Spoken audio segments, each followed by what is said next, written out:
मु तो खाली गोटे दास्तारे गोटे चामच घी देकी से किसी ड्राई फ्रुट्स भाजिक बाहर कर नहीं आउ से ही मु चीनी दे दी गोटे चामच आ चीनी कैरामलाइज हो गला से गोटे मुठा पिठा चाउल को बतरेकी रखी ताको देके भल भाव में भाजी नहीं 4 ରୁ 5 minute medium to low flame रे देन दे दी अल्प पानी क्षीर आ सहित टिके लुण आ चाउल को भल सिझाई छाड़ी दी लो फ्लेम रे 25 ରୁ 30 मिनिट पर्यंत आ चाउल जिते भल से सिझी जाइथिला देन ताको सब जिनस को मिक्स करदेला मुझे क्षीर दे दीची आधे लिटर टू अधिक लिटर टू कम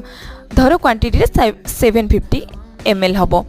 देन सबू चाउल सिझीगला मुझे टेस्ट अनुसार चीनी दे दूची चीनी आपण टेस्ट अनुसार दे पारिबे आउ गुजराती गुंड ता सहित ड्राई फ्रुट्स दे देके सब जिनस मिक्स कला